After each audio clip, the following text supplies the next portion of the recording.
আবার কি নতুন কোনো কষ্টের গল্প লিখছে ইন্টার মায়ামি, নাকি এটাই হতে যাচ্ছে ইতিহাসের সবচেয়ে রোম্যান্টিক কামব্যাক? ইন্টার মায়ামির নামটা শুনলেই এখন আর শুধু একটা ক্লাব মনে হয় না, মনে হয় স্বপ্নের একটা স্টেজ, যেখানে ফুটবল শুধু খেলা না, আবেগ। মেসি আসার পর থেকে ইন্টার মায়ামি বদলে গেছে। একটা হারলে কষ্ট, জিতলে আনন্দ, সব কিছুই যেন ব্যক্তিগত হয়ে গেছে সমর্থকদের কাছে। কিন্তু প্রশ্নটা এখন একটাই, এই আনন্দের মাঝেই কি আবার লুকিয়ে আছে নতুন কোনো কষ্টের গল্প? একে একে তারকারা আসছে, কিন্তু শেষটা কি হবে? মেসি এলেন, তারপর এলেন সুয়ারেজ, এলেন বুস্কেটস, এলেন জর্ডি আলবা। বার্সেলোনার সেই সোনালি দিনের স্মৃতি যেন ধীরে ধীরে আমেরিকার মাটিতে ফিরে আসছে। সমর্থকরা ভাবতে শুরু করল, এটা কি সত্যি নাকি স্বপ্ন? আর ঠিক তখনই নতুন গুঞ্জন, Argentine superstar Angel Di Maria. Di Maria মানেই মেসির পাশে এক নিঃশব্দ যোদ্ধা। 2008 অলিম্পিক থেকে শুরু করে 2021 কোপা আমেরিকা, 2022 বিশ্বকাপ, সব বড় মুহূর্তে কোথাও না কোথাও ডিমারিয়ার অবদান। ফাইনালে গোল, গুরুত্বপূর্ণ অ্যাসিস্ট আর মেসির জন্য নিঃশব্দে জায়গা তৈরি করা, এই মানুষটার গল্প আলাদা। তাই প্রশ্নটা স্বাভাবিক, মেসির দল মানেই কি ডিমারিয়ার জায়গা? নতুন সিজন শুরুর আগে ইন্টার মায়ামির পরিকল্পনা একদম পরিষ্কার।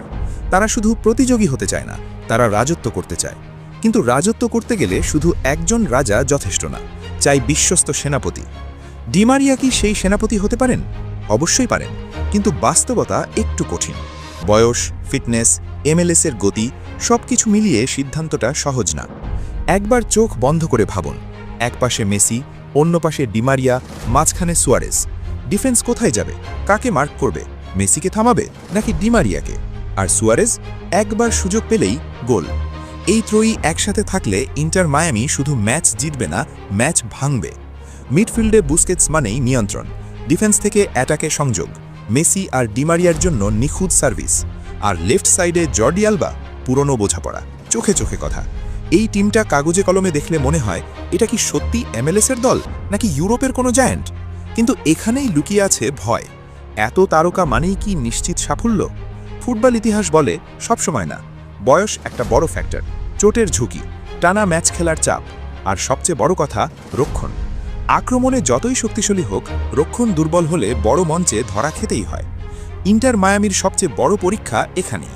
ডিমারিয়া এলে কি কেউ বেঞ্চে যাবে? এই প্রশ্নটা কেউ মুখে বলছে না, কিন্তু মনে মনে সবাই ভাবছে। তরুণ খেলোয়াড়দের সুযোগ কমে যাবে? টিমের ভারসাম্য নষ্ট হবে? নাকি অভিজ্ঞতার ছায়ায় তারাও আরও ভয়ঙ্কর হয়ে উঠবে? এই সিদ্ধান্তটা কোচের জন্য সবচেয়ে কঠিন। যদি ডিমারিয়া আসে, তাহলে ইন্টার মায়ামি হবে এমএলএসের সবচেয়ে ভয়ঙ্কর আক্রমণ ভাগের দল। ট্রফি জয়ের সম্ভাবনা বাড়বে, গ্যালারি ভরবে, বিশ্বজুড়ে আলোচনা হবে। কিন্তু যদি পরিকল্পনা ভুল হয়, তাহলে আবার সেই কষ্টের গল্প, অল্পের জন্য হার, শেষ মুহূর্তের আফসোস। এটা কি মেসির শেষ স্বপ্নের দল? মেসির ক্যারিয়ারের এই পর্যায়ে সে আর কিছু প্রমাণ করতে চায় না। সে চায় খেলাটা উপভোগ করতে, পুরনো বন্ধুদের সাথে হাসি মুখে।